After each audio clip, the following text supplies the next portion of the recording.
there is more tailwind behind crypto adoption than there has ever been in the history of our industry. And I think there was a title of a podcast that Santi and I did earlier in the summer that said, it's a bull market, just not the one you want. And it seems like that still is true, right? It is a bull market, just not the one people want. This episode is brought to you by Blockdaemon. You'll hear more about them later in today's episode. Nothing said on Empire is a recommendation to buy or sell any investments or products. This podcast is for informational purposes only, and the views expressed by anyone on the show are solely their opinions, not financial advice or necessarily the views of Blockworks. Our hosts, guests, and the Blockworks team may hold positions in the companies, funds, or projects discussed. All right, everyone, welcome back to the Roundup. We got the trio back in action. We got Rob, we got Santi. Summer's over. Santi's throwing up gang signs. We don't know what it means, but everyone's feeling good, looking good, busy. What's going on, Santi? What's up, Rob? We're cooking. How's it going, guys? Listen, it's middle of September in New York, and it's still 85 degrees. Got nothing to complain about. Yeah. And we're all just inside like 14 hours a day. Inside. So update for longtime Empire listeners, you'll be excited to hear we are pivoting the podcast. We are going to be moving the show onto Pump and changing it from a podcast into just open sourcing the Inversion board meetings. Yes. Fun part is Santi and Rob don't know this is happening, but I thought this would be the more entertaining version. We got to turn every opportunity into a revenue opportunity. Every minute, every customer, every prospect needs to be monetized. So we're going to flow into number go up. Empire token. Yes, exactly. Some of these creator coins have done pretty good, actually. Like, 40 million on the FDV basis. They're not like, the runners, but they're doing okay. So can help fund an acquisition maybe. Yeah, Dudas is sitting at like $1 million right now. God damn. So all that, how do the economics work? I need to seriously go spend some time. I mean, it's already midnight over here, but you best believe I'm going to be up until 6 a.m. trying to figure out how to monetize my board meetings. We should do it. Let's go live on Pump next week. There's literally these two guys who are like just standing in the corner of a room together with lampshades on their heads, like they were like lamps, and just stood there for hours, and their token ripped to like $30 million. So this is how this is an exact replay of what happened 18 months ago. I mean, we know how this ends. People are going to be, someone's going to have a gun cocked to their head on Pump again. No? To be fair, I think they're aware of that going in, and content moderation is going to have to be a thing, right? But it's hard, right? You got to clamp down on it in real time. Yeah. On this point, like real quick, like, don't you find it sometimes like when you're having a really heated discussion with someone about like what drives value, like the meme coin discussion that we had like 1 or 2 years ago, like November 2 years ago, where it was or January of like 2 years ago. And you go and you hear folks like Chris Dixon be super against meme coins. And it's like, okay, you peel it all back. Like, what is it? Like, what drives value? It's an attention economy. And so I get that you might be against people like being on the internet and documenting their lives, like reality TV, Jersey Shore, the Kardashians. But how is that any different from marketing spend to drive a consumer action to buy a product? Like, it's really not, right? And so if you boil it all down, it just, can you capture attention? And that capturing attention just becomes harder and harder in this economy. And so honestly, I hand it to people that are good at it. Whether you agree with their content or the way they do it, as long as it's principled, I don't have a problem with it. Yeah, I mean, I completely agree with you. I think, the way they're doing the creator economics, like, I think that's positive. I think I actually think they announced some new content moderation kind of policies. Like, I know it's on top of their mind. And it's pretty clear to me that, this is streaming a lot of different types of things, or streaming and live streaming more broadly. I think, Yano, you talked about this when we talked about Pump maybe a couple months ago, but live streaming is the future, I think, in a lot of ways. TBPN, let's just look at what that business has done. And congratulations, by the way, to Dylan becoming president of TBPN. So it's a nice new role. Yeah, nice new role for him. I actually think TBPN should sell right now. I think they're. You see this so much in media that it's actually, you can kind of catch fire with the media company in the beginning, and you can get these like crazy overvalued multiples if you're like lightning in a bottle, and they have lightning in a bottle right now. And then if like by bringing on Dylan, now they have to build like a real business. Like they're doing like 5 million in revenue. It's not like a real business. It's like, it's a fun play thing for a couple people, but I think TBPN should sell is my take. You hear that? $5 million of revenue out there. Fun plaything for a couple people, not a real business. You heard it from Jason Yanowitz. Okay, Yano, I'm just gonna bring back this question over to you because you're a media guy. You've been building this empire, you like quite literally Blockworks. How do you think about what's going on? You see some like pump and live streaming, and is that relevant to your business? Like, do you think about it? Like, was that a missed opportunity for you guys? Do you still think it's an opportunity for you guys? Like, how do you think about it? I don't think it's a missed opportunity. I think it's a thing that we are going to. We are very excited about live streaming. I think kind of the end game of social-led distribution of audio and video is two sides of the spectrum. You have live streaming and you have short clips, and I think there's a reason why people are so. I was giving them TBPN a little shit, but like they have figured out the model. That is the model. Thread guy is the model, and you'll see that model. Like right now, I think people could list only two people doing it well: TBPN and Thread guy. Give it 12 months. There'll be hundreds of these in all the different areas: longevity and tech and finance. And I do think the 60-minute podcast that we do has a role in consumption, but I actually think we will look back in 5 years and like the 60-minute podcast will be seen as outdated. It'll be seen as like a little like millennial boomery to just be like listening to a 60-minute podcast. I mean, we are millennials, so that makes sense.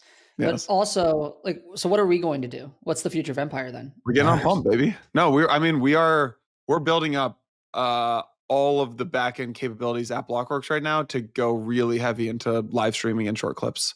So like right now, I'd give us like a D- job of short clip. Like we like maybe put out one short clip for an episode. It doesn't really get viral. We sometimes live stream, we sometimes don't. It doesn't feel super organic. Like that's like we're like a very MVP right now for what that looks like at Blockworks, but eventually it will proliferate across the network. What's like the winning handbook if there is one for live streaming? Like, what's a half-life? How do you sustain it? Like what is it, like Speed, or what's his name? Like Speed, that guy just kind of blew up. Yeah. He's maintained that. How do you like, what is the secret formula of success for live streaming? I think people could say that there's there's like speed, like time to the news, or it's you want to be in the background hanging out with someone every day, like you're kind of the second screen.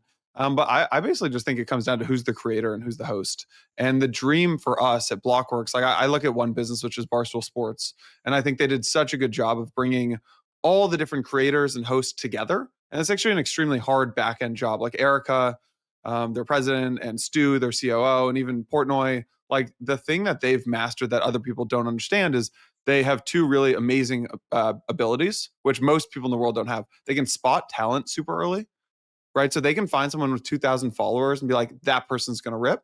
And then they can figure out how to economically incentivize them to stay at Barstool for a very long amount of time. And if you can figure out those two things, and you can keep control of the RSS feed and the IP, that's how you build the future media business. It's not like it's very creator led. So that's how we try to think about it. We should talk about prediction markets in this episode. We've talked about is there a scenario where you combine live streaming with prediction markets? That's the model. Yeah, that's the model. Right? Yeah, exactly. It's not just prediction markets. It's all markets. By the way, I think it's like you look at the FOMC. Like that was just live streaming for adults. Like that was fantasy football game. That was a prop bet. Will this person run for a touchdown on the next run? Like that was that, but for 50-year-old men, and women, of course. But that was like, I don't know. You look at live streaming. I think people look at live streaming as like just this Twitter kind of native thing or Twitch, but you actually start seeing the exact same behavior and mechanism show up all the time. Like I'm watching the U.S. Open. I mentioned this, I think, on the last episode, or maybe it was with the Kyle episode. But watching the U.S. Open, just texting friends, being like, Djokovic is going to get the next shot. Yeah, I bet you $5. I bet you $5 Djokovic wins this point right here. What is that? That's kind of you're watching a live stream of something, plus you're kind of betting. Like that's where this goes. Well, I think the component of the attention piece is when you introduce value into the equation, like money on the line, like people are just more vested and pay more attention. So it brings back that into higher engagement. Maybe last question here. Are you more bearish traditional media companies, Disney's of the world, that just haven't really caught up to this, I was like, just reminded there's like a new show on Netflix where it was like, I think it's Adolescent or something, which I think there's like every episode they practice for such a long time, weeks on end, but it's just like one shot. Like there's no edits. Apparently they just kind of filmed it all. I Hmm. don't know if you know this, but I found it like deeply fascinating. Hmm. Yeah, that's interesting. I mean, never bet against someone like Disney. Disney will figure it out.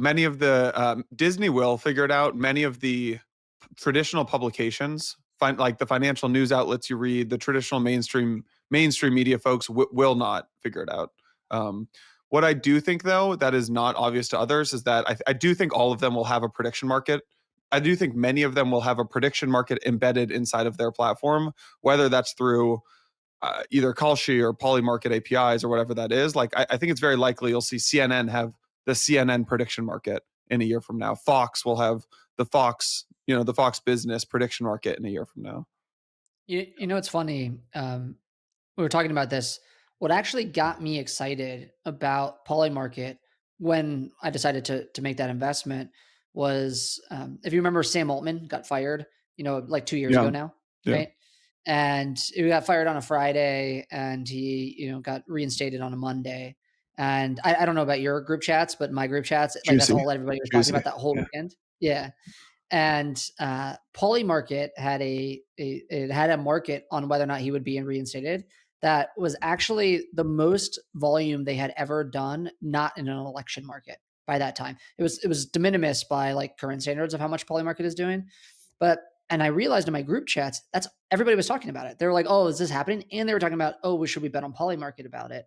And that was when the light bulb clicked for me that and it definitely later than for a lot of other people who invested in Polymarket and others, but the light bulb really clicked for me then that, this is something that is going to actually be a social platform. Like it is not just an economic one or a financial one. It is social. Right. And so when, I get asked by LPs, like, what categories do we invest in? And often they'll say like, "Oh, do you invest in social?"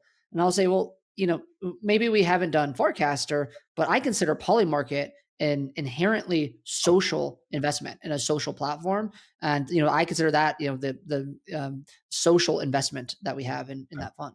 Yeah. I'll overlay some commentary because I was at Parify when we did the seed round. I think Parify is the second largest owner now of Polymarket. I think it's probably going to be, I was talking to Ben the other day, one of our best investments.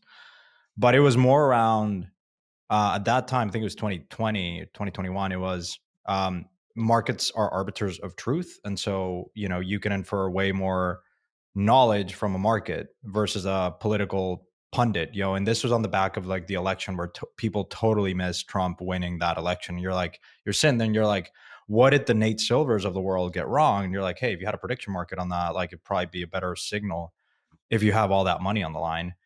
But yeah, I know it's become a social phenomenon for sure. And I think I'm really excited. It's probably one of those categories where it's super relatable for people and it's onboarding so many people. And what was the valuation of that deal? Do you remember something? Like low.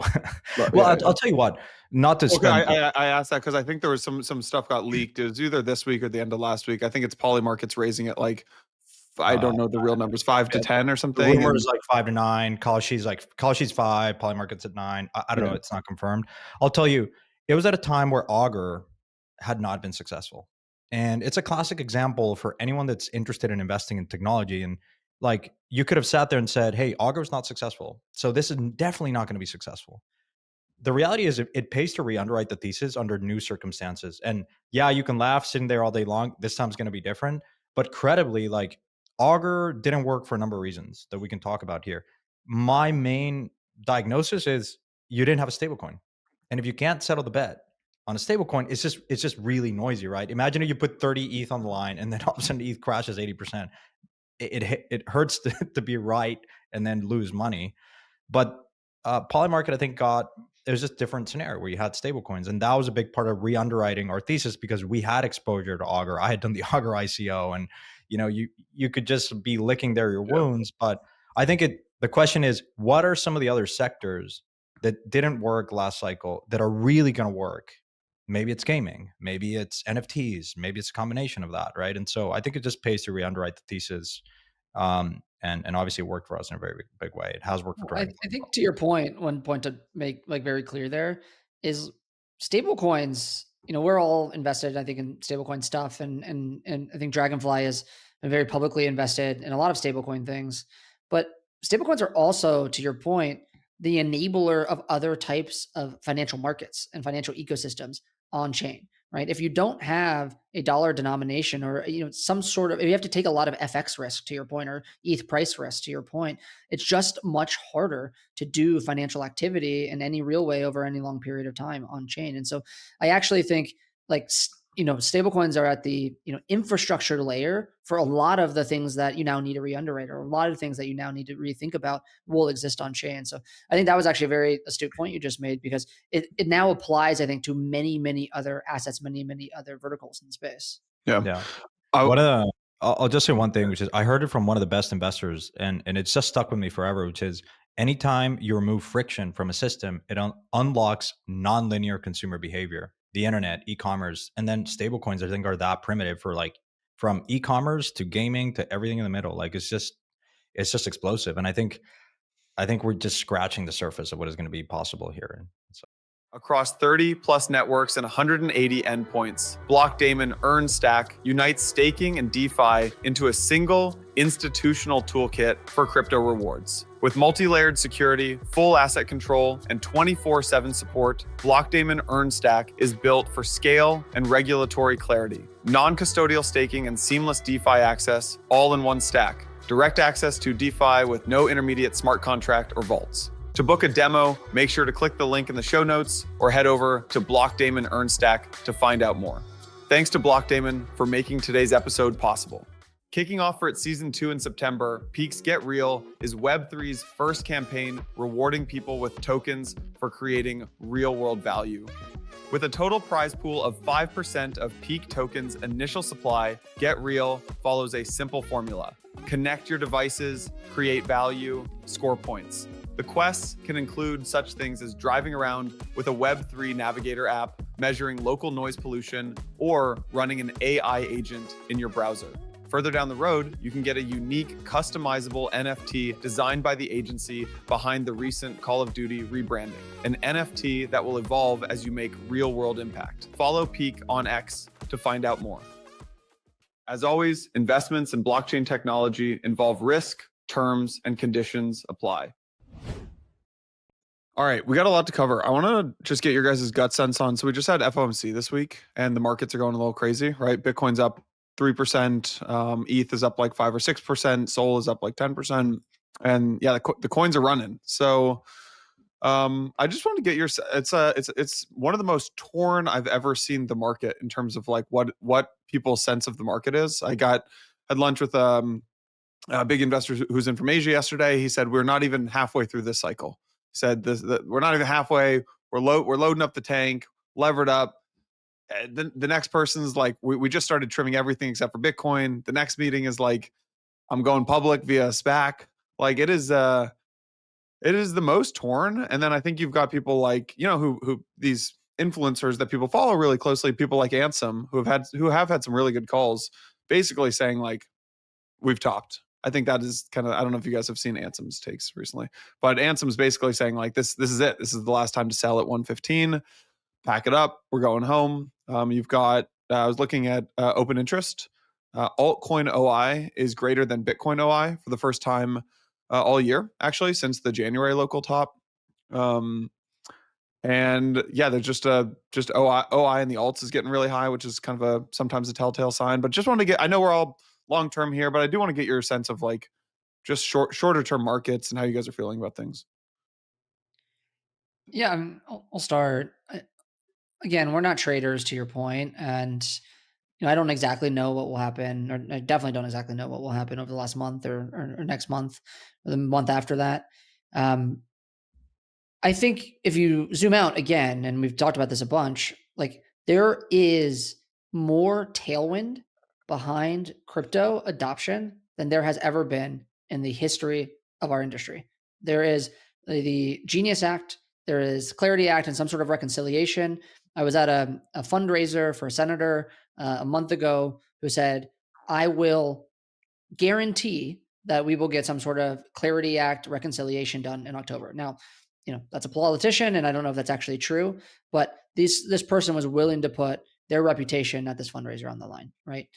There's, at this time right now, more Fortune 500 and more institutions, more businesses building on blockchain rails than ever before. There are more of these people that have RFPs out to integrate blockchains and crypto and stablecoins in their businesses than ever before.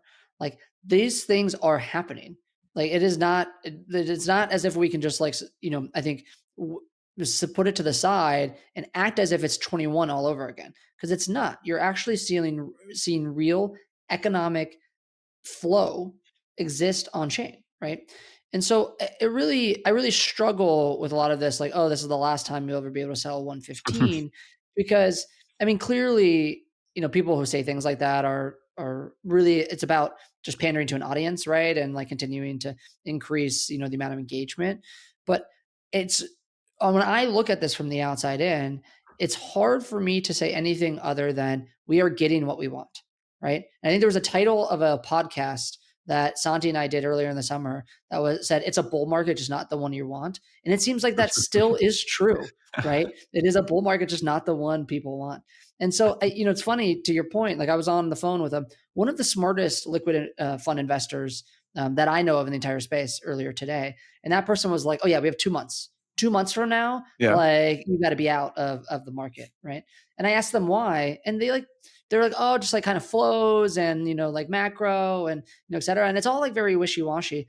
And it seems like people like want the market to fall out underneath them. Like, it's like all of these pessimists who just aren't used to winning, right? It's like, then they're like, oh, this has to go wrong, right? And then I don't think it is going to go wrong if you have the right, like longevity. That actually encapsulates so well, I think, what's happened. The market's in this spot where everything is actually doing well, but there are so many people wanting to buy a dip, right? People are constantly, more than I've ever seen, calling tops, even taking profits, and trying to almost ensure that prior cycles never really happen, right? That these excess greed never really happens. And there's these little pockets of greed, but once that starts happening, everyone's like, no, take profits.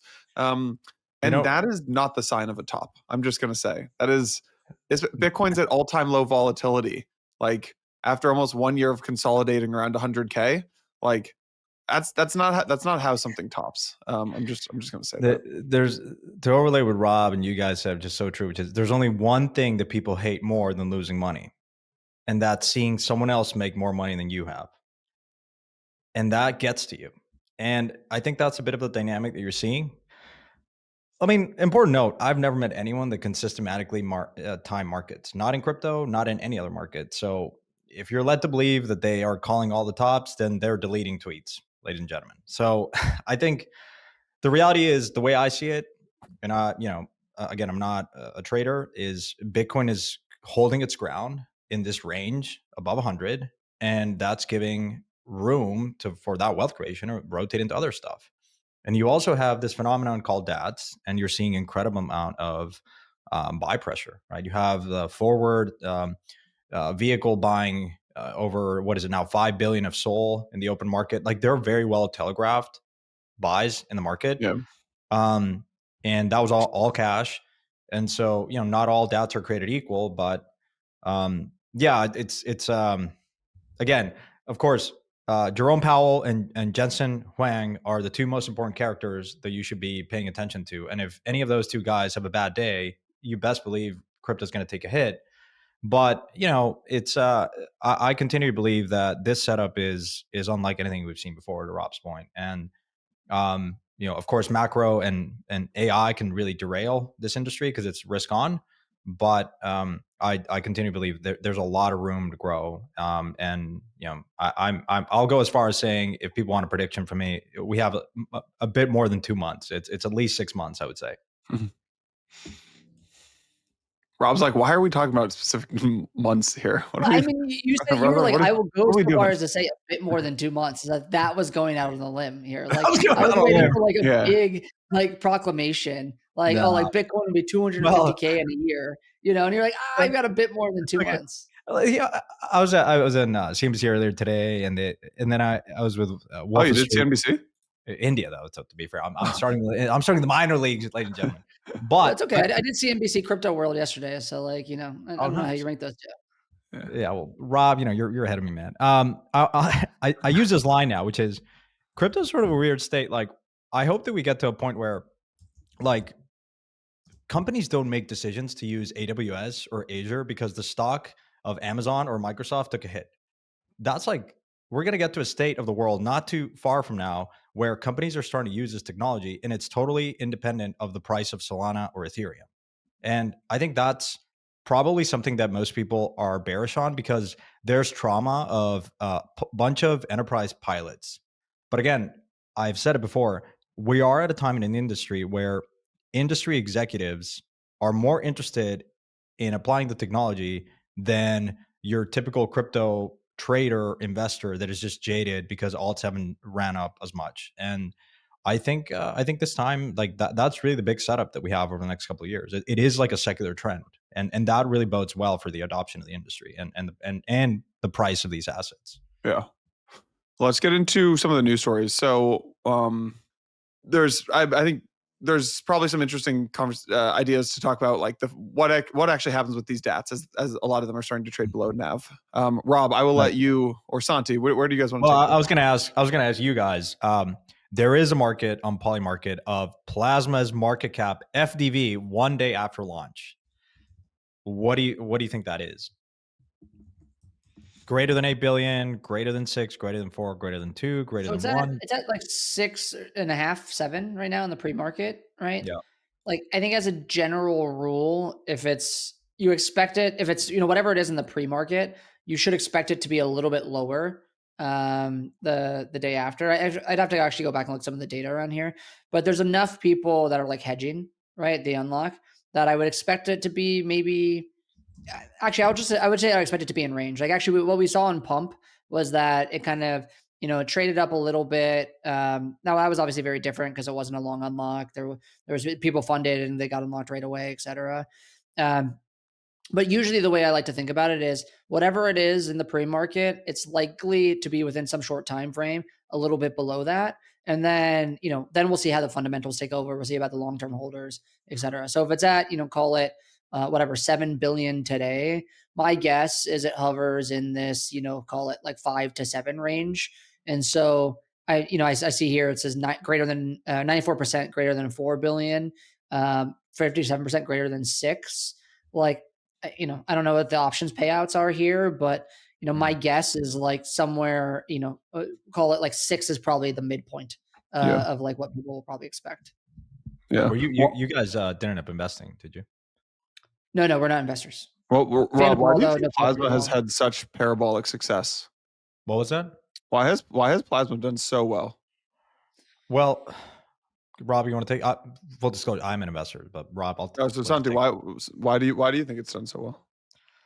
I think, well, you'll hear Rob say the story. Like when they started, they had sort of the blessing of Tether, and admittedly, like other chains, like also ended up having that to some extent. But I think there's a strong signaling from the Tether organization. But like Paulo, I think personally invested, and that gave him momentum. And then on the back of that, they kind of did what I think other protocols have done, like Blur, for instance, like received a bunch of deposits and TVL.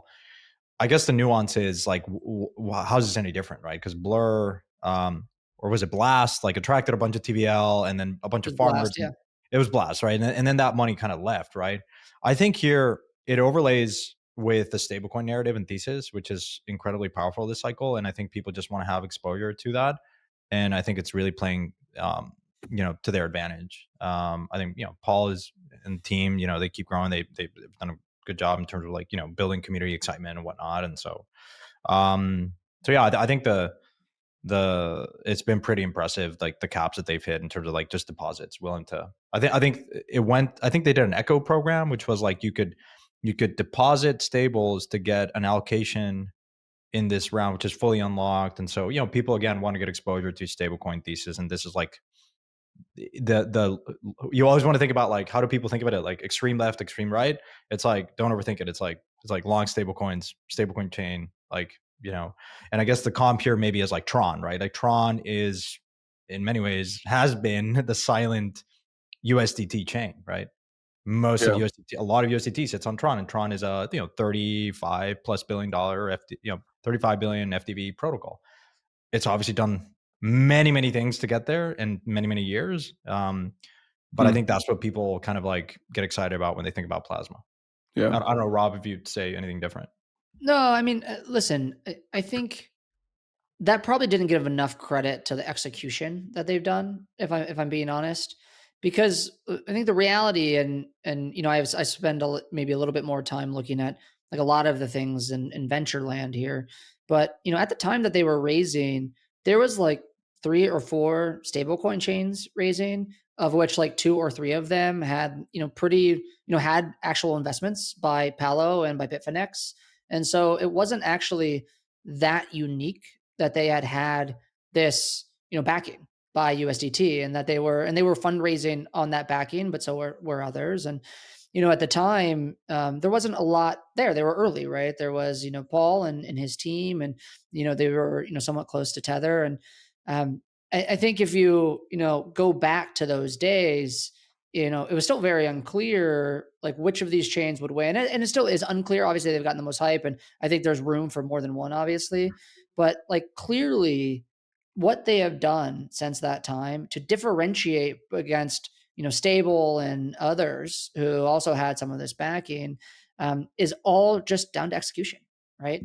At the end of the day, they built a better community, they built more excitement, they were able to do better, you know, kind of just ground marketing. They were able to put out some, you know, materials and some content that people really resonated with. And yes, it was at the right time of, you know, stable coins really proliferating, people getting really exciting. But there's a lot of, you know, proliferation and of stable coins, stablecoin chains, and you know, startups and around that. They've kind of uniquely captured at least the crypto native zeitgeist, and they've done a really good job on the crypto native side. I do think there remains to be seen how they actually tackle a lot of the real world problems that they're talking about, and I think that's where maybe they, you know, haven't made, you know, or haven't shown yet that they've made the same, you know, steps forward. And so I think this launch will go really well for them. And then I think sustaining or becoming Tron, right, to your point, $35 billion, that will be the next stage of execution. And can they actually go and build a product that real people will use versus a crypto ecosystem that has a lot of, you know, farmers, a la like a Barachain, which then, you know, or a Blast, as you mentioned, which then kind of, you know, just kind of, you know, has, I wouldn't say died, but did really kind of just like trend down for a long period of time. Look, I'll tell you, I would invest from Bell in all three. What did happen to Blast? And look, we should have Tishan on. I think, but he's gone. He's like gone. I think he's like right. Product to Rob's last point. You know, it remains to be like product, and it was. Santi, you know what? You know what's funny to me? There was a time when they were ripping, and you said, you told me, you said, look, yeah, this guy's he's young, he's pretty cracked, really good developer. He never sends investor updates though. No. Here's the thing. I at one point came to me and said, hey, I want you to be on the council, and then Casey and a few other people like Jess, we're on the council. I started observing some of the projects when I make a ecosystem bet, like Plasma, I was like, okay, I'm going to bet. I'll then reserve capital to invest in projects building on top of that. And I invested in a number of that, Wasabi and a few others.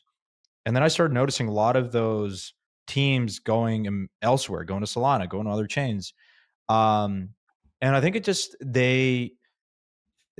messaging and honoring the messaging needs to be like the follow through of that needs to be clear. And I think they delayed the points program, especially for teams. And I think that just, you kind of live and die by that, right? The community is strong, but it can be very fickle because it's, you know, you can just port over and deploy somewhere else, especially if it's EVM compatible. And so I think there was a lot of that. I saw a lot of teams kind of migrate and go elsewhere. And I think that was just, it was, I think, down to the points program that it wasn't honored to the extent that it was communicated. And then just, you know, the community just got pissed off and left. Bera, different, I think, in many ways. But the reality is, like, it is a bit, I think, unfair. You know, Bera's had a bit of a comeback recently into just the price of it. but there's certainly more projects building on top of Bera. What I will say is these things take time. I think the evolution of every project in crypto is this sort of hype. The hype cycle is very real. And then can you survive is if you maintain true to the community. And look, Solana went through this too, man. Like Solana after FTX, it just kind of went through and had to really kind of like a phoenix kind of forge itself back, and it stayed true to like core things. And you had Bonk and you had Deepen projects really come together. And dude, I mean, I think single-handedly, I think 4 or 6 projects in the Solana community really took it to where it is now. Like it's, and yeah, unfortunately for Blast, it didn't pan out. And yeah, I mean, if Tishan wants to come on and share his story, all the better. I haven't heard from him in a long time. Yeah. Getting back to can I actually, Santi, can I ask a question? Have you tried to reach out to him and he just hasn't been responsive, or? No, I haven't actually. So I'll ping him now, in fairness, and see if he wants to come on. Yeah.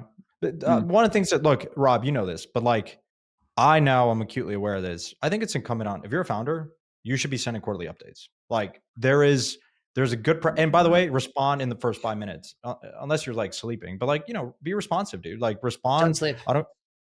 I actually pinged Rob super early the other day, and I was like, "Yo, you up?" And he was like, "Bang!" It was like his 5:05. Let's go. Hell yeah, Rob. I think it was literally 4:30 in the morning, and I was like, "Yeah, I'm up, of course." You think you're gonna catch me? You can't pull that over me. Should we talk about that next? I guess it overlays to what we want to talk, because I pinged Rob the announcement of the head of crypto at Stripe going to Polygon. There's been a couple of big domino movements. You had, so let's start there. Obviously, the head of crypto at Stripe, John Egan, yeah. John Egan left and went over to Polygon.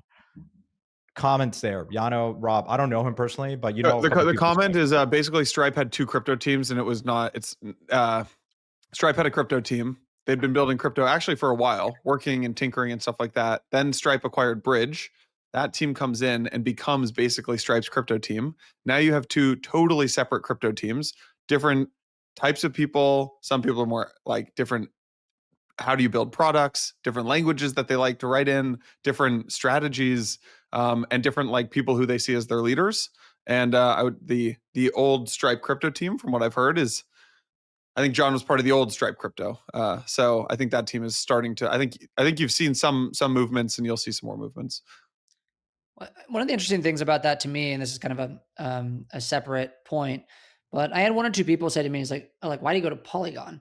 And there's, I think, one thing people don't appreciate about Polygon, and we did some work with a team called Artemis, who's also a portfolio company of ours, who does a lot of data. And sorry, Yanowitz, I know they're a competitor to your. Oh, we like Artemis. I like Artemis. Yeah, but we did a paper with them that was looking at like cross-border and business, like stablecoin payments, and like how stablecoins are actually used for payments. And one of the things that you see all the time is Polygon is always near the top with Ethereum and Tron. It's always Ethereum and Tron, number 1 and 2, in terms of actual like stablecoin payments. Polygon's number 3 often, right? And they actually have a humongous amount of flow that's going between India and elsewhere, because they have kind of this deep just relationship with that part of the world because of Sandeep and the team there.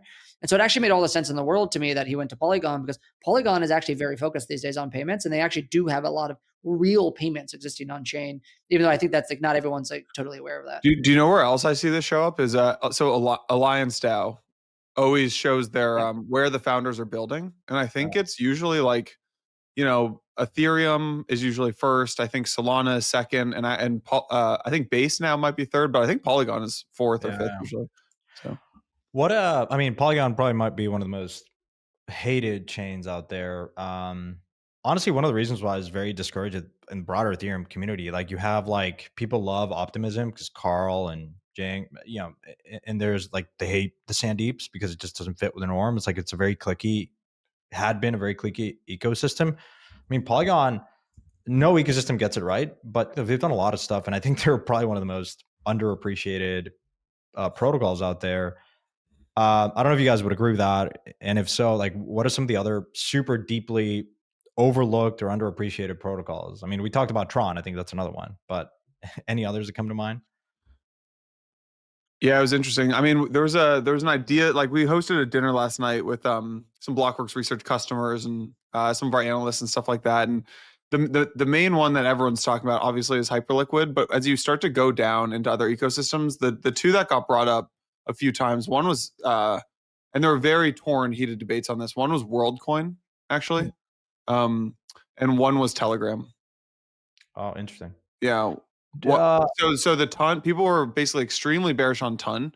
Everybody was not bullish on ton as an ecosystem until they just got this new guy who just joined as their president. And basically the thought is like they just really haven't had not a capable leader until now. But yeah, now they've got a killer operator running the business over there, so they could pull it out. Yeah, I mean, I think one of the ways I like to think about this a lot is like you need to go actually talk to the builders and the developers. Yeah. And if you actually talk to the builders and developers, like everybody pitches this, like Telegram Ton integration, 900 million users. But it's and not. It sounds so good as an investor at like surface level. And then you go talk to the developers and they're like, this is a disaster. And like you hear a lot of that. Now I know they're fixing a lot of it, so it's not necessarily, some of what I'm saying is legacy, and they're working to make it a better developer ecosystem. So I do want to give them credit for that. And I have heard better things as of recent, but there has been for a long period of time. I think for especially kind of more global developers, a lot of concerns about being able to do the things that they want to do in that ecosystem. And so I'm hopeful that considering they're like top of funnel, that they can bring a lot of people on chain. I mean, this is in many ways like Santi's thesis, right? Then hopefully they can pull people through. But we just yet haven't seen, I think, the ability for them to go and build, developer tooling, build the infrastructure that is helpful for making sure that they can build a robust ecosystem. Yeah. WorldCoin's kind of a different story, and I think a lot of that has to do with like people find it creepy to scan their eyeballs, and there's still just I think a lot of that conversation. But the WorldCoin team is like cracked, and like everybody there is really good, and I expect we'll continue to see really interesting things come out of that ecosystem. I do think probably the other thing we haven't talked about is right now there is a lot of tailwinds, as we talked about before, around like institutional like work and adoption that's happening in crypto.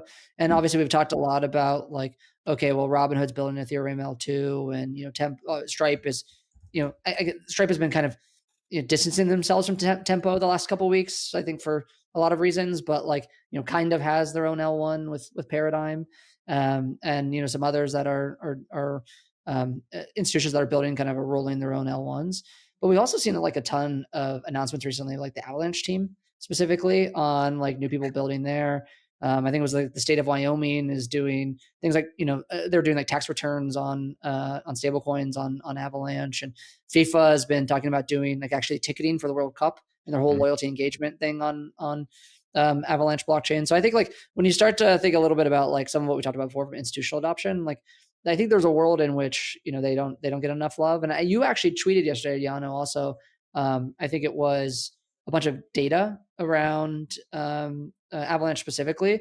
And if you actually look at like the DEX volume, and a lot of like the stablecoin transfer volume, it's like completely skyrocketed, I think, since Black Hole ended up launching as well. So Maple Story and a few others. So there's some pretty interesting stuff there, I think, happening as well. So but I do think that's probably one of the legacy ones that people have a lot of this like 2021 like corporate pilot sort of overhang that they're like concerned about, Santi, as you mentioned earlier. Yeah, I mean, I will say on just a couple things. One on Telegram, I don't know if you guys have made an investment. I didn't invest in Ton, so then I again looked to invest in a couple projects building on that as levered exposure. Both of them have flopped. They're like, it's impossible. They knew going in it was hard to build. It hasn't gotten better. So I hope they can remediate that, because look, I hope every project in crypto wins. But yeah, it's a challenge, right? To your point, it really pays to pay attention to that. On the point of Avalanche, so they just hired Ariel, who used to run comms at Solana, moved over to Avalanche. So kudos. I mean, amazing hire. I think it's a lot of this is just the attention game. Can you capture, and can you paint the really good narrative? I think they've certainly been able to capture and convert a lot of the enterprises like FIFA and whatnot. You know, a lot of people, when we made the choice to build on Avalanche, I'll tell you, we did an extensive RFP talking to other projects that deployed like Maple, Gonzilla in my portfolio, Stani, like Aves of the world. It was the only project that I evaluated that I didn't have a financial exposure to. And it was the one that I ended up picking. Seriously, like I evaluated Arbitrum and a bunch of other L2s and other ecosystems where I obviously had exposure to, but objectively, look, you're always, when you make the choice of where to build, every ecosystem has a trade-off. So I actually don't respect, you hear a lot of projects go out and say, we're the unequivocally the best. We have the highest TPS, across every metric is like green, green, green, green. It's like, don't treat me like I'm dumb. You know, it's like every smart engineer and developer, if you want to build a really good community, treat your customers with respect and as if they're smart, right? You can't and so I think that's one of the things that Avalanche has done very well. They've sort of understood their strengths and like L1's out of the box, and they've gone out and played their own game in a quiet manner. And I think, look, respect to them. I don't think you get any love. You know, it's good to see that they're getting more love these days. And, you know, obviously we have bias, but you know, they've been a phenomenal partner to us. Across 30 plus networks and 180 endpoints, Blockdaemon Earn Stack unites staking and DeFi into a single institutional toolkit for crypto rewards. With multi-layered security, full asset control, and 24/7 support, Blockdaemon Earn Stack is built for scale and regulatory clarity. Non-custodial staking and seamless DeFi access, all in one stack. Direct access to DeFi with no intermediate smart contract or vaults. To book a demo, make sure to click the link in the show notes or head over to Blockdaemon Earn Stack to find out more. Thanks to Blockdaemon for making today's episode possible. Kicking off for its season 2 in September, Peaq's Get Real is Web3's first campaign rewarding people with tokens for creating real-world value.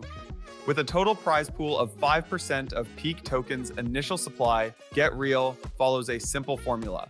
Connect your devices, create value, score points. The quests can include such things as driving around with a Web3 navigator app, measuring local noise pollution, or running an AI agent in your browser.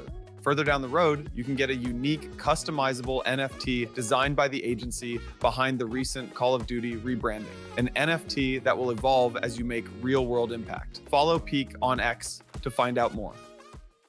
As always, investments in blockchain technology involve risk, terms, and conditions apply. Let me shift gears a little bit. Did you guys see that the SEC approved generic listing standards for commodity-based trust shares? We're gonna have to talk about DATs, don't we? With this, I mean, we got to talk about at least like some I don't know. It feels like the ETFs, like so. Basically, the SEC approved generic listing standards for ETFs, which paves the way for crypto ETFs. Actually, I mean, we could talk about DATs in the sense that this is probably actually bad for DATs. So there's this long list of tokens where that qualify. Which is, I think, mostly going to be based on like how long the futures contracts have really traded on things like either CME or maybe Coinbase too. And it's a funny list. It's like Bitcoin, ETH, but it's also like Litecoin, Dogecoin, XRP, Avalanche, Stellar, Chainlink, Solana, Cardano. It's kind of like the OG list a little bit. So I'm curious to get, Rob, you see more of these DATs than most people. Curious to get your take on like bucket all this into one, like the ETFs and CME listings and the DATs, and there's people combining companies with treasury companies now, which is I think going to start to get a little more public. But what do you think of this? Yeah, so the generic listing standards are great for more ETFs, essentially, right? So there's going to be more public access vehicles for crypto more broadly. That's pretty clear. The SEC actually has, as just kind of friendly as the SEC has been to the ecosystem, they have actually been dragging their feet on the ETFs. So we haven't seen, I think a lot of people thought we'd see a lot more, ETFs and a lot more assets this year, and it just hasn't been a priority for them. But, with this coming out, like I expect there to be just a much easier route for a lot more people, going forward. And I do expect more of them to get approvals pretty quickly. To your point about whether or not that's, call it bearish for DATs, it's probably bearish for the gold rush that we're in right now for DATs. The ICO era of DATs. The ICO era of DATs. Yeah. Because, what is happening right now is like everybody is like, saying, oh, I'm like rushing to put together a vehicle because if I'm the sponsor or, whatever else, I may make some economics. And it's often done with like very little thought to what does 6 months from now look like? What is this supposed to be like in 9 months from now? What is this supposed to be like in 18 months from now? Right. And so you've seen really just haphazard types of, vehicles get put together for these DATs that, are serve really no purpose other than to allow some of these, sponsors to make money. And so what we're seeing right now is if I saw a tweet, I didn't confirm this is true, but approximately a quarter of all Bitcoin DATs that are publicly traded today are now trading under 1 times their NAV, right? We've seen NAVs generally come down significantly over the last, month and a half. And what we've just ended up seeing is the same thing we've seen actually in the broader crypto ecosystem, which is just bifurcation between the haves and have-nots, between the high quality and the low quality, right? And that's what's going to happen to the DATs as well. If you do a DAT correctly, it is a better wrapper than an ETF for exposure to an ecosystem. Like if there is an ability to raise more capital, if there is an ability to increase that token per share by whether it's different types of, whether it's like a convertible debt or whether it's, being able to, when the market is more bullish, go and do some sort of like ATM and increase, at and play that arb between the premium to NAV and one, or like do things that are like somewhat interesting that are like maybe more operating to create yield. So things like what we're seeing. I mean, Kyle's been talking about this a lot, and unclear to me how able he will be to do as much as he's talking about. But he's been very bullish around saying, "Listen, we're going to do as much as possible for his digital asset treasury company on chain. Like we're going to try to do some trading on chain. We're going to try to tokenize our equity. We're going to try to do securities lending on chain. We're going to try to do staking, liquid staking on chain, and we're going to try to further the Solana ecosystem, right? And I think we're seeing a few other DATs and other ecosystems trying to do that as well. And that is clearly a product that is worth existing, that is different and wholly differentiated from an ETF, and that provides essentially some, I think, maybe levered or additional exposure to the success of an ecosystem. And there's a flywheel that exists there. So those I think will continue to do well. And then I think all the others will go away in a lot of cases. I think that's exactly right. I think that the last thing about, for people who didn't listen to the episode that we did with Kyle on what he's working on, I think the most interesting thing is, an ETF will let you get exposure to Sol, and that's great. Or you could go buy spot on Coinbase or something like that. But what they're going to do is they're deploying all that capital into on-chain into Solana to be able to do more and more things. And you see this in the price, right? You see Camino, I think, went up for Camino.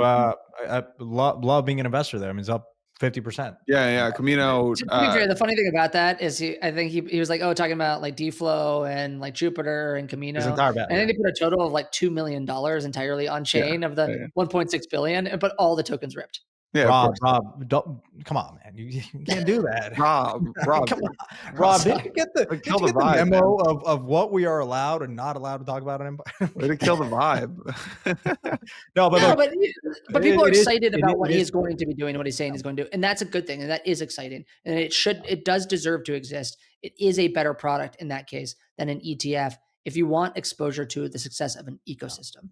Yeah, look, I think the argument that DATs can sustain a premium is at the heart of that is this: can you create a cash flowing business because you're staking, you're doing strategies on chain that, the reality is like Sol and ETH are more productive assets or have more ability to earn yield off of them, like a proof of stake networks or whatever. So, if that's the case, I think great. The question is, does the premium today support that? Because a lot of that, to your point, is on the come. And so as an investor, should you be going long this DAT, or should you just call it a day and buy Sol because you're buying 4 billion of them? Like, I don't know if you're, what is best over a 6-12 month time frame, because I tend to think that we're in the second half of this cycle, and I want to be in assets that are just clean without structure and noise, I guess. I mean, but I will say this, like, for the best performing DATs, if you look at MicroStrategy, right, if you held MicroStrategy last year, and again, I know strategy is its own thing, and we can talk about how that's not replicable, but you would have made 75% more holding strategy last year than if you just held Bitcoin spot, right? That's how much they increased their Bitcoin per share by, right? Yeah. And so there is an ability potentially for the best performers, and I don't think that performance is repeatable for like now in this era we're in where there's so many of these things. But I do think it is repeatable that like you are getting better performance than just holding spot if you're in the right one that is doing the right things around the ecosystem, that is aligned with the foundations and labs teams. And then all of the others will probably just kind of slowly die, and they'll get acquired, and they'll be I don't know, Janowitz was talking about them merging with other doing like reverse takeovers with like other private companies. So I think we'll see a lot of interesting things happen there. But for the right digital asset treasury companies, like I am a believer that they not only have a right to exist, but they provide a really differentiated exposure to the underlying. One last point on this. What do you think is the most important thing? Being first out of the gate, size, or foundation signaling and support? I think it really depends on the token we're talking about, right? So if you're, Bitcoin or ETH or Solana, it's not foundation support, right? It is, and it's not being first out of the gate, right? Strategy was first out, but on the Ethereum side, the first out of the gates haven't performed the best, right? On the Solana side, the first out of the gates, I don't think have performed the best, right? The ability to get size was really around the credibility of the sponsor team, of the management team, and of their belief that they can do the things we're talking about, right? And that they can create a really good ecosystem, and that they can go and raise additional capital, both from Wall Street and from crypto natives alike. So I really think it's been about that, team that's involved there. Now, when we go past those, they call it those big three, and we go into more of the alts, I think it becomes really, really hard for any of those DATs to do well unless they are extremely aligned with the leadership of that blockchain or of that ecosystem. So foundation support, foundation on maybe even part of, advisory boards, lab supports, like things like that, I think are really, really important.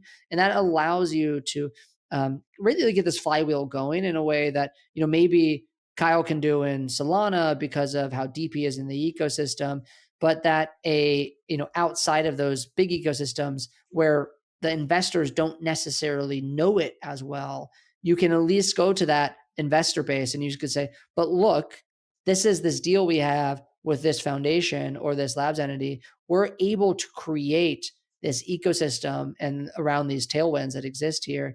And it becomes a really interesting consolidated offering where I don't think you need that with the, those investors in, call it the big three tokens.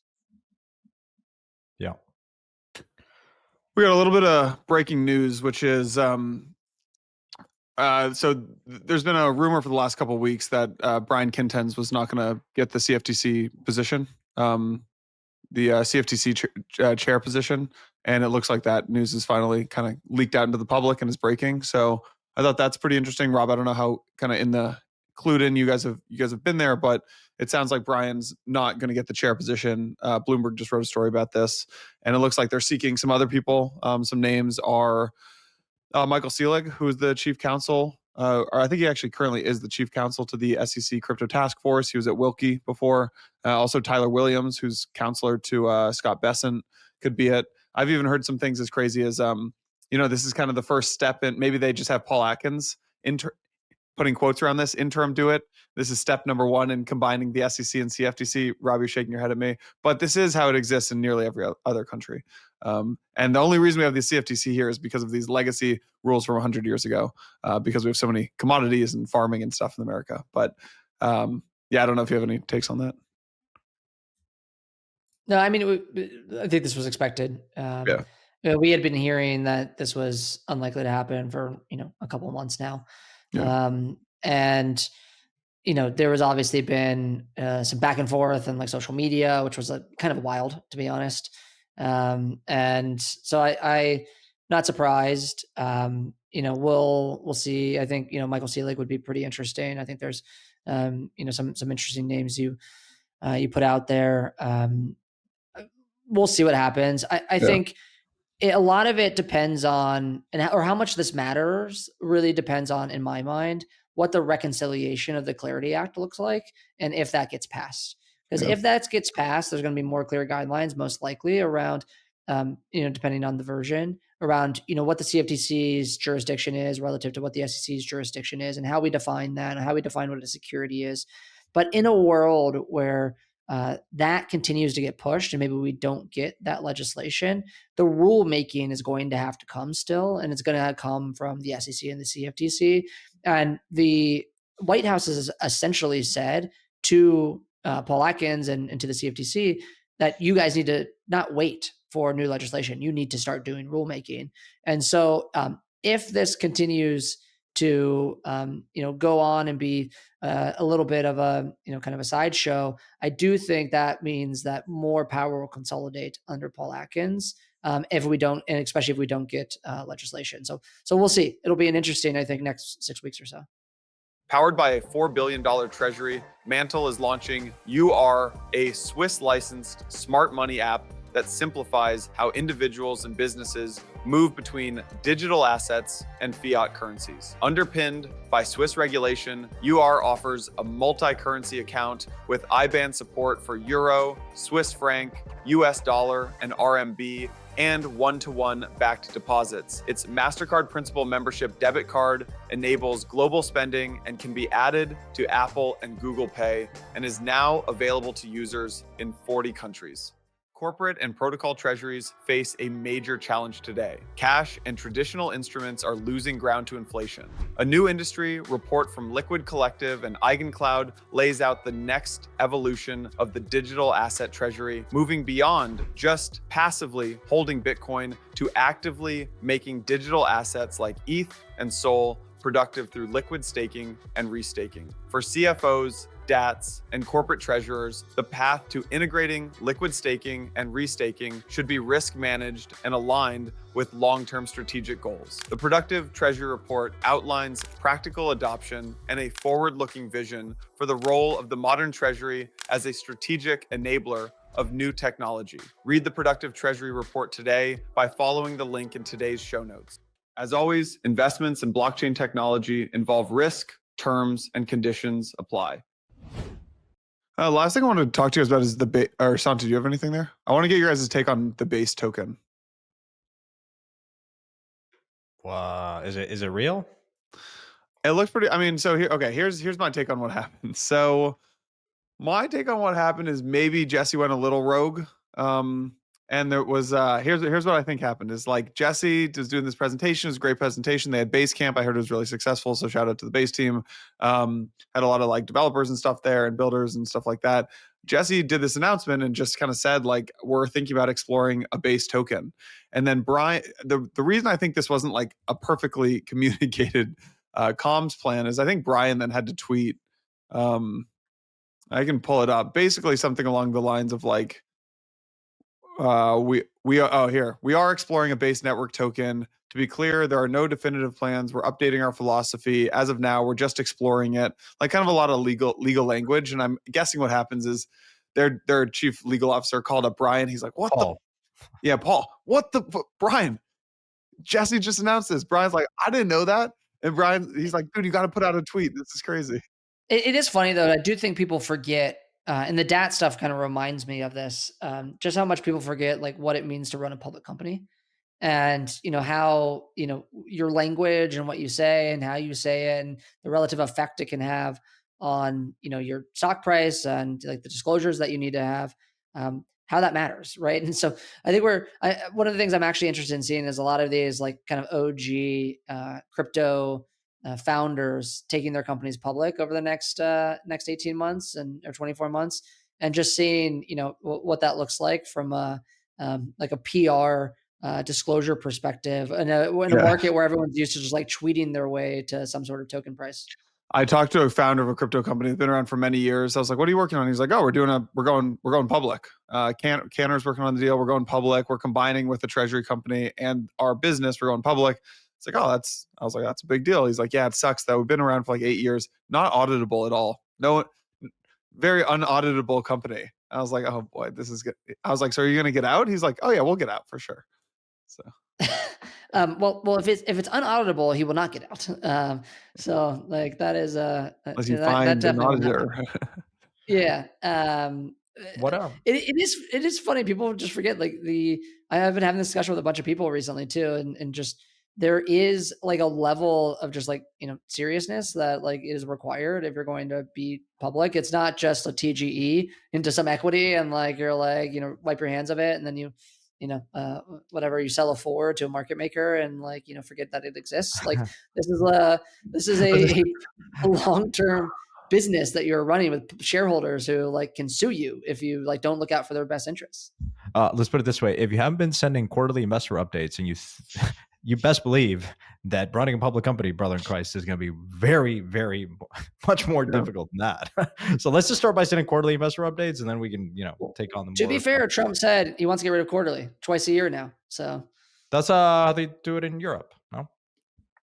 I think that's right. Yeah. Under IFRS. Yeah. What maybe on the last question here, what does that do to the price of Coinbase? Like, or is there an interesting structure here where you map out an airdrop to Coinbase shareholders if there's like a base token? Yeah, it's either that's the right question. It's like, does that mean that imagine you had imagine you had Coinbase equity on chain. Like we had talked about this a couple of weeks ago with the Superstate thing. How Galaxy did, I think it was 5 or 6% on chain via Superstate. Imagine if Coin was on chain, then you could actually airdrop base to Coin holders. Bingo. I don't like that though. I think that you should cannibalizes. I just think you should have one asset that shows the price of what the underlying business is going to do. It just gets too confusing. It's like the same reason I don't like having Uniswap token and Uniswap Labs. It's the same reason I don't think Amazon should have Amazon and AWS stock. Oh, hold on a minute. If you're a Coinbase shareholder and they do this thing, it's a spin out or whatever, but they keep some ownership, and so you're going to see it in the books, right? You're going to see the treasury value, like that value of the base token that they have in treasury, grow pretty substantially. Whether the market appreciates it or not, fully TBD. But then in coin, like it's a one-time good thing, I think, right? Unless disagree with me if no, because like they're going to capture all the MEV, and if you think again, I think there's a way to craft it where you can optimize for the KPI, which is retain the user, drive more, continue to capture more of that economic activity within the Coinbase ecosystem, whether it's the wallet, the exchange, the perps, base. Keep it all in one. If you've got to onboard 100, if you have 100 million users, and the aggregate KPI is ARPU. Like, what is the ARPU of a Coinbase user? Retail, particularly for base. If you can demonstrate that because of doing this, and you believe, and that's your thesis, and you can prove it, go for it. And I think the market will appreciate that. I don't know. I think I think it confuses the market on a long-term time horizon. Like I've thought about this with Blockworks. It's like, do we put Blockworks into it, like the Blockworks, the media business, into one company, and then maybe you could make the argument that Blockworks, the data company, should be in a separate holding company, and then you could, if you're doing that, do you put the events business in a separate company? Because they all kind of have different return profiles and multiples that they should realistically get, and you're kind of blending everything together. And I've seen when it's like, I don't know, like Amazon, Google, like there's just one stock. There's just one stock, and they keep it simple. Yeah, I would say in the history of like crypto investing, our perspective has always been that if you look across like all of these companies that are like, oh, I'm going to have equity value and token value, often 1 + 1 equals like 0.75. Like it's very, very often that, it just confuses the market, to Yano's perspective. I think it's a rare company that can theoretically have equity value and token value. We have started to see, I think, some signs that the market will support that, at least in the private markets. Companies like, actually, a company, one of our portfolio companies, Cato, who people might know, they have like an enterprise SaaS business that I think has like, people actually excited, real revenue, et cetera. And then they have a token that has also earns revenue essentially for some of the things that that they do. And so, there's an argument there that because there's like the equity business is really an enterprise business and the token is really for the consumer business, that they're actually, accruing more than, it's 1 + 1 equals maybe 1.5 or something. But that is, I think, the exception, not the rule. And so we usually want founders to be very, very clear on, where we think that the value is going to accrue, because that usually results in, the best returns. Now, all of that said, this is a new paradigm, right? To re-underwriting our thesis, to Sandy's point, to the idea that there is going to be tokenized equity, to the idea that there's a public company like Coinbase who might also have one of the biggest ecosystems on chain in crypto and will also have a token that'll be used for those consumers. Like, it's actually not clear to me that will still continue to be true in this case, especially because they have a broad set of sort of, consumer applications that are on chain that people would utilize this thing in that are somewhat disconnected to the financials today, because Base actually, in terms of like the bottom line and the top line of Coinbase today, Base contributes basically nothing, right? It's part of the story, but it is actually not really reflected in the financials at all. And so in that case, I do think there's like a network value of the token, and then there is maybe a business value of everything they do otherwise.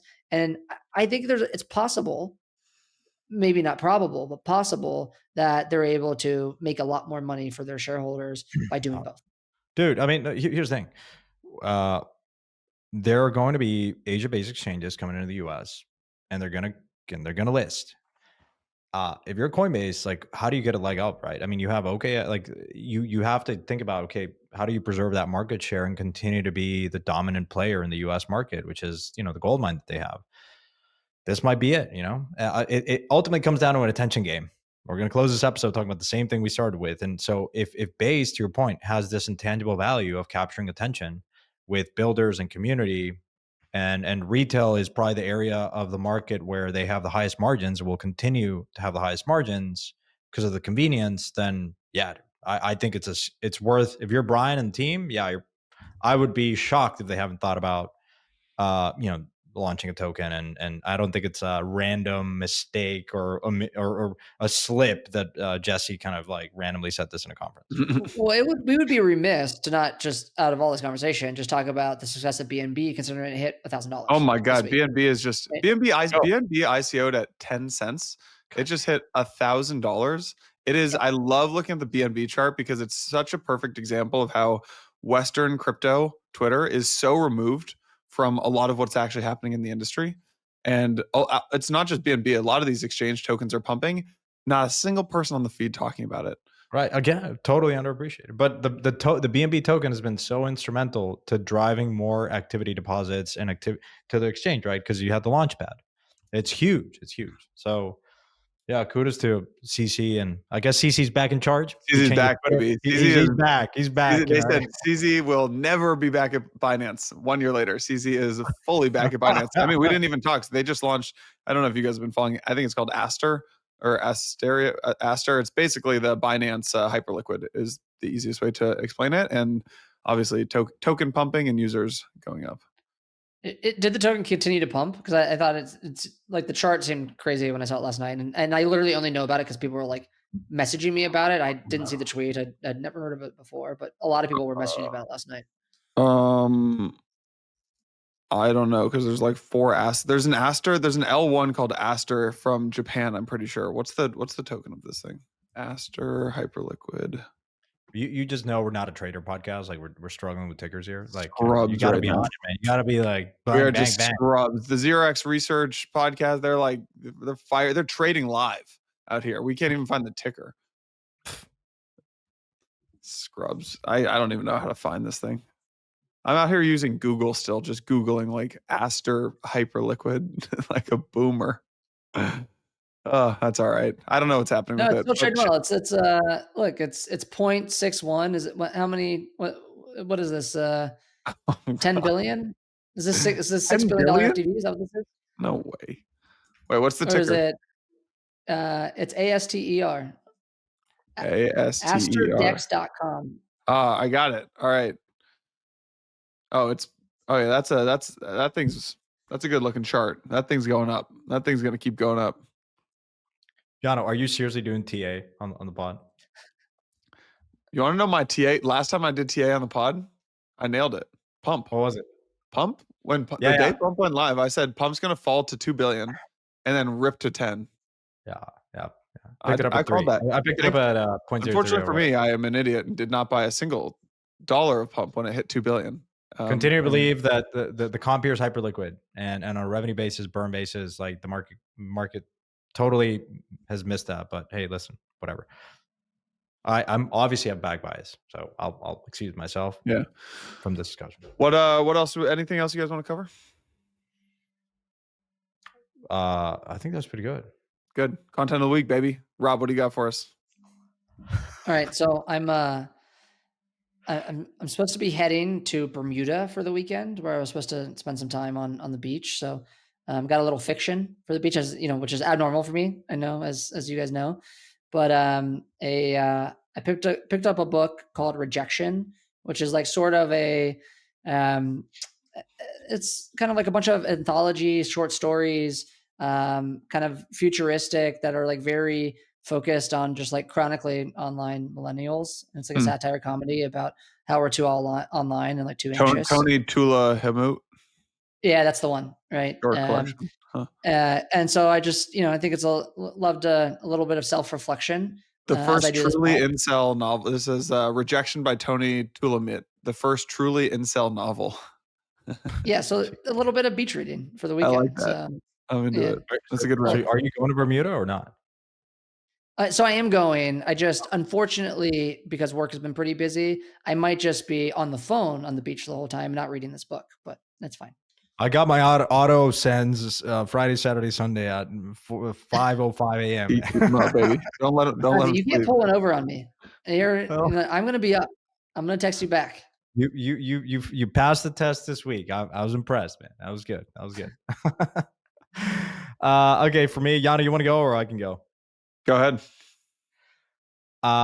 Recently been so I wanted to reread Alex Ferguson's book called Leading. I think Sir Alex Ferguson with Michael Moritz, the Sequoia partner, just an absolute book about leadership. I mean, Man United, I'm a Man United fan, and obviously legacy of he's just a legend, right? Managing like Beckhams of the world and building a cohesive team, obviously relevant to what I'm doing now. Because being a founder is like parenting, which I don't have experience with, but I guess it's going to be a good experience as I look to have kids. But I found another book called How to Win the Premier League, which is the Moneyball version of soccer. And it's a guy, it's quote, The Inside Story of Football's Data Revolution. It's by Ian Graham. I think this guy is like Cambridge PhD. And really fascinating. I think he spent some time at Liverpool, and Liverpool went on to do during his time there extraordinary things. Really fascinating stuff, like just statistics. I think to your point, if you have statistics on a sports like soccer didn't have it, you then overlay that prediction markets, right? If you have no data, then you can bet on everything. So yeah, really fascinating. I think it fits into nicely with discussion, and it reads really, really well. It's awesome. Nice. I'm enjoying it. I haven't finished it. So. I don't have the attention span that you guys do right now, so I can't say a book. I got a podcast for you guys, which is actually Ben Horowitz did there's a podcast I like called Lenny's Podcast. I'm spending a lot of my time on product right now, more time on product than I've ever done at Blockworks. And Lenny's why podcast. Is that? Why have you been spending more time on it? I'm probably spending 80% of my time on our data business, and it's just like by far the fastest growing area of the business. We will like roughly 10x the revenue on that side of the business this year. The data and analytics is kind of going crazy as the institutional market heats up. So I'm spending, but there are all these products that we're missing because the demand wasn't there, and so we've been sprinting to launch things like Dashboard Builder and Chart Builder and an API, and so I'm spending a lot of time with the engineers and just on the product side of things and with the data team. So there's this podcast called Lenny's Podcast for anyone who's trying to get deep, and he also has a great Substack. Anyone trying to get deeper into the product world, it's very, very, very good. But Ben Horowitz went on, did an episode called the $46 billion of hard truths from Ben Horowitz, why founders fail and why you need to run towards fear. And it was a good episode, so I'd recommend that one. By the way, I am looking for a crack product person, so this is the required inversion chill. So send them over. I actually have maybe someone for you. How senior? I care not necessarily. I care less about like that. It's just a crack product person. Yeah, cool. Good. Rob? Rob, you're going to come back more tan next Thursday? Or Bermuda? Well, I'm not going to be here next Thursday, unfortunately, because I've got my 19-hour flight to Singapore. I leave 10 p.m. Dragonfly put you up in that 40K seats. That overnight. No, they don't even have that. Toilet. They don't even have that in the New York to Singapore flight, because the planes that's in are too big to make the 19.5-hour flight from New York to Singapore. So they have to have the smaller plane. So it's like only business and premium economy only. And so the answer is no, but that was it would have been no anyways, even if those seats did exist. I still would have, but it still would have been no. But yeah. Yano, are you going to Token? I'm not going this year. Yeah. Rob, it is tradition where Yano and I have recorded in the most awkward setting. People should go look at that episode. It's like literally Yano and I in a room. All the comments are like, do they have their pants on? Like, do they have clothes on? They're like in a hotel room, huddled around, no mics. We're basically like touching cheeks doing the podcast. Santi, let's find a place to do it in person together next. Dude, I mean, Alex, I'm gonna bring Alex to make a live segment. We did it in Dubai. Let's do it in Singapore. Alex, you listening, man? We love you. Let's make it happen. Yeah, I'm booted. Yeah, do it. All right, folks, thanks for listening. We have a Dan Moorhead from Pantera, founder of Pantera, episode going live on Monday. We have a lot of really good guests coming up. We're booking Tarek, the founder of Kalshi, Jeremy Allaire, the founder of Circle. We've got Mike Novogratz recording next week. We've got Dan Moorhead. I'm recording tomorrow. Mike Cagney at any point? What? Figure Mike Cagney? I forgot to message Cagney. Yeah, let's do that. I can message him too. Yeah. Nice. All right, folks. Thanks for listening. See you next week. Guys, have a good weekend.